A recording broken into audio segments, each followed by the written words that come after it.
an update for all of the orchids that bloomed in my collection in April. And I have a lot going on in the collection right now. I have a lot of orchids that are in bloom. A couple of the orchids that are in bloom they're in bud right now. They're gonna be in bloom for the first time ever. So I have a couple that I've had for 3 years, almost 4 years, and they're starting to push their first buds out. So you're gonna see a lot next month. This month though, there was a lot that opened up. I have a couple of first time bloomers as well. I've had for a couple of years that have never bloomed for me. I also have a couple of reblooms, some that I haven't seen in 2 years, some that I haven't seen since last year, so that's really nice. And I'm very happy with the collection right now. So let me show you one thing real quick. So yesterday I was watering my collection, and this is my my Vanda Rainbow Stars, and I saw that it was in spike, and I'm really excited about this. It's starting to open up a little bit. And I noticed it yesterday. It's been in the collection since 2020. I did an unboxing with you guys from Gold Country Orchids when I got this. It's in semi-hydro. I was gonna repot it this weekend, and I'm gonna leave it until these blooms fade, but it's starting to open up and I'm really excited about it. Before jumping into the blooms, I also want to give an update on my LD Bears King. Did I say that right? I've had this orchid for so long and I say it wrong. My LD's Bear King RH3. A couple of people have asked me about this and they're like, what's going on with your LD Bears King? So I made a video. It's one of the most popular videos on my channel on how to get amazing roots using sphagnum moss. And this is the orchid. A lot of people have been asking about it, how it's doing. It's alive. It actually pushed out a bloom. It opened up yesterday, so I wanted to show you. And not only that, but this is in a 6.5 inch pot and it's already kind of like growing outward. So the leaves, they used to be this size back here. When I repotted it, it had this leaf back here and it's grown 3 much larger leaves. So it grew this, and that, and they're significantly larger. So as you can see from this side, it's getting top heavy. I'm gonna leave it in here for a while. The roots continue to be very good. So they're coming through the bottom of the pot. So this continues to be vigorous. It continues to do really well, but I wanted to give you an update. If there's any other updates that you guys want to see, let me know down in the comments below. I'm gonna do a 3-year update on my Carmela Orchids haul. Just to show you how some of them are doing. There's like 2 that haven't bloomed yet, 1 in bud right now, so I'm going to show you how that's looking. So I think it's kind of cool to just see how orchids have done over time from getting them as seedlings, so I will get that up very soon. Till then, I am doing a bunch of repot videos, so you're going to see a lot of that from me. I've spent the last couple of weeks repotting my orchids. I'm getting a lot done. I'm doing mostly the important ones, and I'm thinking of revamping my grow space, and I'm going to change the layout a bit. As I get more time, I'll show you how that looks and what I plan on doing once I have time. Of course, I've been a little bit busy, but I am going to make an update to the grow space. And I want to thank all of you who are new to the channel. I've been getting about 200 subscribers every month, so thank you to everyone who's new here. If you are new, I have a collection of 200 different orchids and Hoya, and I grow my entire collection indoors in my apartment in New York City in a spare bedroom. So I will be showing you how I take care of my plants, and every month I do a monthly update. So with that said, let me show you what's in bloom for the month of April, and I look forward to showing what's in bloom for May. You guys can also follow me on Instagram where you can see my collection, as I post stories all the time when the orchids are in bud or they're opening up, so you can get more details on Instagram as well. And I have all the details down below. So with that said, let's jump into the blooms. So the first orchid to bloom for me for the month of April is the Cattleya Vickie Andrews. This orchid was gifted to me by a friend. Thank you so much for this, Michael. I really love it. What I really like about this orchid is that it has a very beautiful frilly lip, and it's just gorgeous. It looks a lot like the parent, the Cattleya Princess Bells.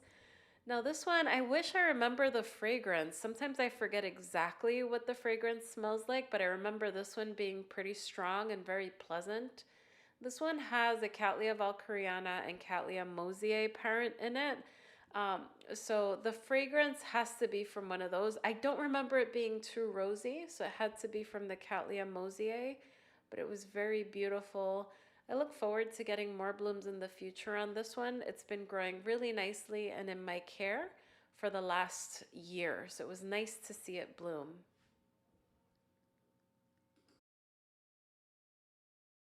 So the next one to bloom for me, and now this one's becoming a favorite because it keeps blooming. This one is the unregistered hybrid of the Cattleya Richard Mueller crossed with the Cattleya Triumphans.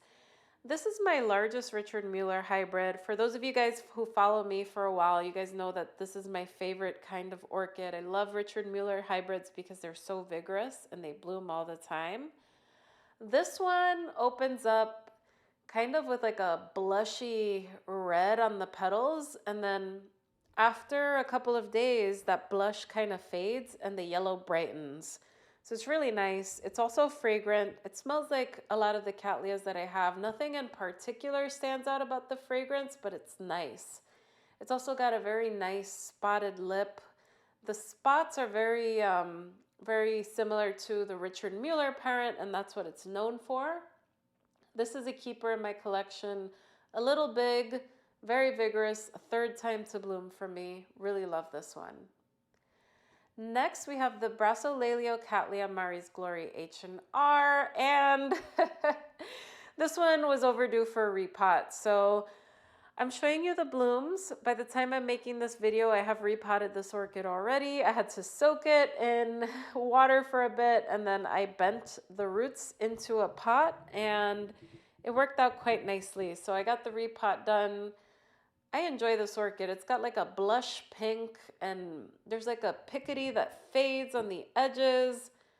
Really like it. It smells quite nice. It is kind of like a floral, spicy fragrance.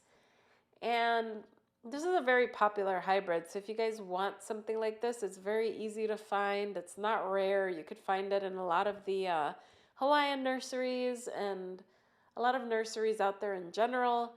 I got this from Carmela Orchids. I'm very happy with this one, and it is definitely a keeper in my collection. So this next one is really cool too. This one is an unregistered hybrid. I put the names of the plants below, but this one had the coolest, fluffiest, floofy, that's the word, floofy. It had the floofiest lip ever. It has so many ruffles in there. This one is very interesting because I got it, of all places, Amazon. Yeah, guys, I got this orchid on Amazon. Who does that? When I was expanding my collection during the pandemic, there was a seller that sold random hybrids, and I was really happy to pick this one up. This has a fragrance that's like money. So literally you smell this orchid and it smells like $100 bill. So whoever registers it should be like a Benjamin, like something like that. This one's really cool. Love the ruffles. It's a cool one. And I'm keeping it. This next one I also got on Amazon. I got it with that one as well. It is also unregistered. It is the golden brown crossed with Tenate blue. It is a dendrobium. This is a denphal. This is the most blooms I've ever gotten on this dendrobium phalaenopsis orchid. And it smells like lilac. I've never had a fragrant dendrobium phalaenopsis orchid. I looked up the parents. I could not find the Tenate blue at all, but I found the golden brown. And the only reference that I could find online with someone who bought this is the Dendrobium New Hope Mini. It bloomed like a New Hope Mini and they thought it was this, which was obviously incorrect. So I'm curious if anyone has this. This one is obviously not very common, but it does look like the golden brown parent, but I love that it has fragrance. But it is getting kind of big, so we'll see how this goes as it gets taller and taller. So we'll see. Gosh, guys, I'm stuffy. I'm so sorry. I have allergies, but I'm powering through. Up next, we have the Maxillaria Tenufolia. This is the coconut orchid. I didn't even realize that this orchid was in bloom, so it surprised me. This smells so nice. It smells like a pina colada, coconut. Some people say they smell peaches. I do have to repot it soon though. You'll see that some of the bulbs are starting to desiccate. I tried to repot it last year and it was so root bound I couldn't loosen that root ball up, so that was a problem for me. I need to do that quick. I'm going to do it as soon as these blooms come off. I love this orchid. It only blooms once per year. It's not that easy to bloom in my opinion. It doesn't bloom unless you give it like some sort of small dry period in my opinion. I also give it Cattleya level light. I really like it. I hope I can repot it well. Next, we have an unregistered hybrid. I got this from Sunset Valley Orchids about 2 years ago, and I love it. So it hasn't bloomed for me in about a year, and it is already, I think, due for a repot. It just keeps growing and growing. So this unregistered hybrid has a very beautiful lip. I saw a couple of this orchid in bloom, and the lip was a little different, so I'm very happy with how this came out. Now last year when this orchid bloomed for me, it had some veining on it, and I do have a leaf issue that I need to take care of. I've had to cut some of the leaves in the past. I need to do it again. It's got a little rot at the end, so I will take care of that. But the petals on this are gorgeous, and as I was saying, it had like red veining last time it bloomed.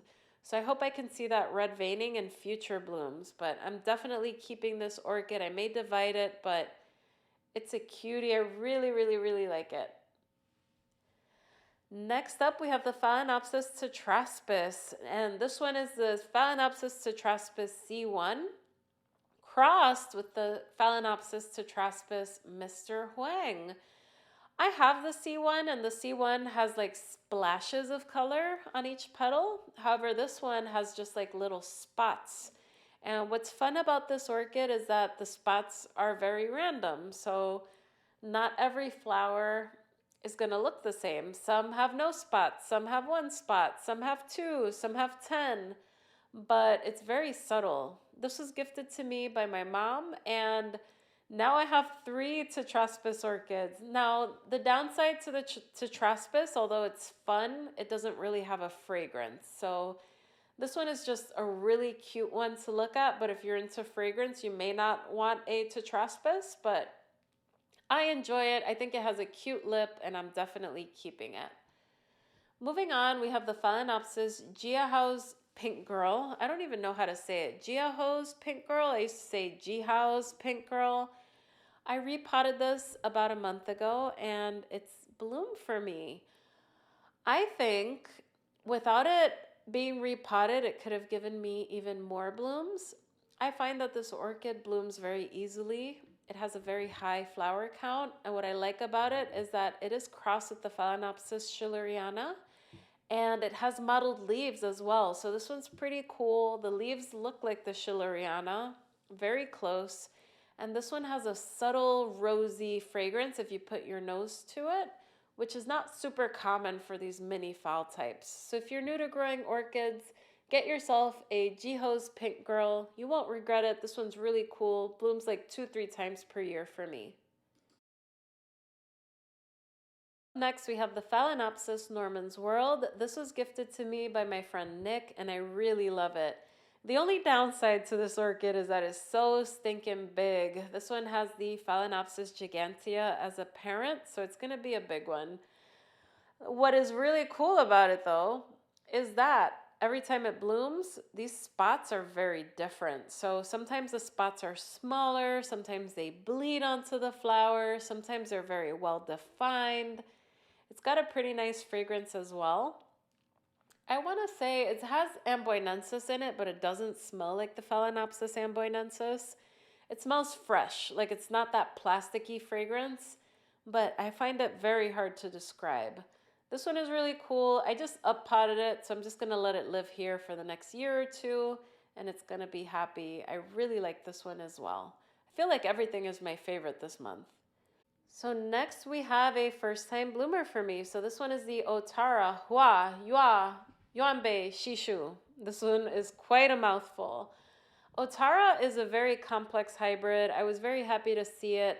What's cool about it and what I like is that it is a compact Cattleya orchid. So if you don't have space, you can grow it no problem. It won't take up too much room. It's got a nice fragrance. What I love about it as well is that it has like this yellow detail in the petals. It's very subtle, but it's super cute, and it kind of like matches the lip. I know it sounds silly, but these little things are what make the flower, of course. These little tiny, tiny details that you just have to appreciate. I'm going to keep this orchid. I've already divided it and I gave one a piece to a friend. I hope theirs blooms, but this is very vigorous and easy.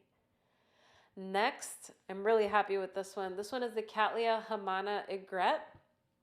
This one bloomed for me last year. This one is a Cattleya valkyriana cross. I got it from Sunset Valley Orchids about 2 years ago. It is in semi-hydro, but I'm not happy with the way that it's growing in semi-hydro, so I'm going to take it out of this setup once it's done blooming. But guys, the fragrance on this one is just completely out of this world. It definitely takes after the Cattleya valkyriana. However, it has like a spicy note to it as well. So it's kind of like, if you have a valkyriana, it's very rosy, but it is also kind of spicy. Like it has like a warm kind of undertone to it. So it's like a warm rose, not quite like cinnamon, like a violacea, but like just like this, like maybe maple syrup rose. It's gorgeous. Love it. Last orchid in bloom is the Phalaenopsis Judy Sue. Now, this one is the Phalaenopsis Summer Dance Queen crossed with the Mituo Bellina. However, it didn't have the ID. It said unregistered on the label. And when I looked up the Judy Sue, it didn't look like this, but the parents definitely look like they were the correct ones. So I'm curious if this is the right one, but this one is nice. It has the violacea in it. It has the Bellina in it. And it's got a really nice citrus fragrance. The neon petals are gorgeous. I also got this from my friend Nick. He sent it to me with the Phalaenopsis Norman's World. It's nice. My only issue with my Phalaenopsis orchids is that they're all getting big on me. They're all starting to get floppy. And I mean, I've had some of them for like 3 years now, and they're growing really well. So they're going to get huge on me. So I'm going to have to think about that in the future. There were a lot of blooms this month. I'm looking forward to next month because I have a lot in bud right now. As I said, a couple of things that I've never seen before. So I'm looking forward to it. It's always nice to get some orchids that you haven't seen yet, especially the Vanda that I showed you in the beginning. I cannot wait to smell it, and it made me so happy to see it bloom, and that's probably the reason why, hi Zoe. It's probably the reason why I keep buying so many orchids. But I think I am tapped out for now. No more orchids. And I'm at my limit in my spare bedroom. So anyway, guys, thank you so much for watching. If you like this video, don't forget to give it a thumbs up and subscribe for more orchid content. I will see you in the next video. Bye, everyone.